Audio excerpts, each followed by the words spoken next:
ये है politics point wise series. इसमें देखेंगे हम 5 पॉइंट्स।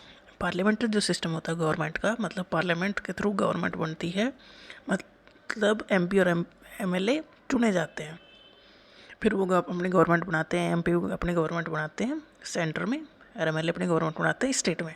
तो यहाँ पर जो प्राइम मिनिस्टर हैं वो रियल एग्जीक्यूटिव अथॉरिटी होती है, मतलब पावर प्राइम मिनिस्टर के पास होती है, बट प्रेसिडेंट एक नॉमिनल एग्जीक्यूटिव अथॉरिटी होती है।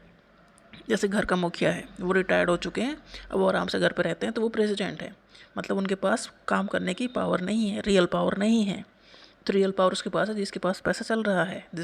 ऐसे ही कंट्री में प्राइम मिनिस्टर हैं, इनके पास रियल एग्जीक्यूटिव अथॉरिटी है, प्रेसिडेंट के पास नॉमिनल है, वो मतलब नाम के हैं।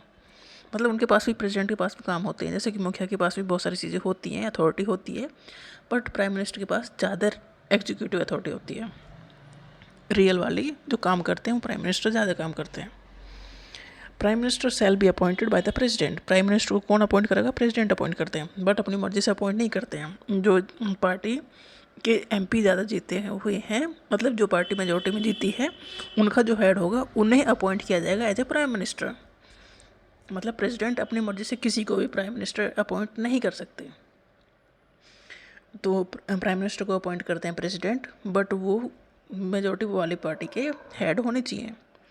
And the other minister shall be appointed by the president on the advice of the prime minister. देखो, प्राइम मिनिस्टर के अलावा भी मिनिस्टर्स होते हैं, उन्हें भी अपॉइंट करना होता है, तो उन्हें भी प्रेसिडेंट ही अपॉइंट करेंगे, बट उन्हें प्रेसिडेंट को प्राइम मिनिस्टर ये बताएंगे कि इसको ये मिनिस्टर बनाना है। मतलब प्राइम मिनिस्टर को अपॉइंट करने के बाद फिर प्राइम मिनिस्टर अपने अपने मंत्री चुनते हैं और उन्हें अपॉइंट करने का काम प्रेसिडेंट करते हैं। The total number of ministers including PM, prime minister को इंक्लूड करके, in the council of minister shall not exceed 15% of the total strength of the Lok Sabha. मतलब 15% जो टोटल स्ट्रेंथ है लोकसभा की, उसके 15% से ज़्यादा मिनिस्टर्स नहीं होने चाहिए। ऐसा नहीं है कि सबका मन किया तो सबको मिनिस्टर बना दो, ऐसा नहीं होना चाहिए। तो 15 ये एक प्रोविज़न दिया गया था bye 91st constitutional amendment act 2003 में, कि कहा गया कि 15% जितनी टोटल स्ट्रेंथ है लोकसभा की, जितने मेंबर है एमपी हैं, उसके 15% से ज़्यादा है, मतलब उसी स्ट्रेंथ का 15% ही मिनिस्टर बन सकते हैं, उससे ज़्यादा नहीं बन सकते। इंक्लूडिंग पीएम, पीएम भी उस 15% में ही आते हैं।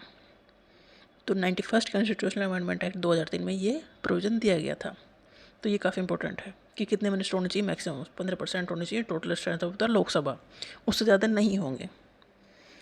Council of minister shall be collectively responsible to the Lok Sabha. देखो, काउंसिल ऑफ मिनिस्टर जो बनी है वो कौन है? वो एमपी है, जिनको इलेक्ट करके लोगों ने अपने रिप्रेजेंटेटिव के फॉर्म में भेजा है पार्लियामेंट में। उसमें से कुछ बने हैं मिनिस्टर्स।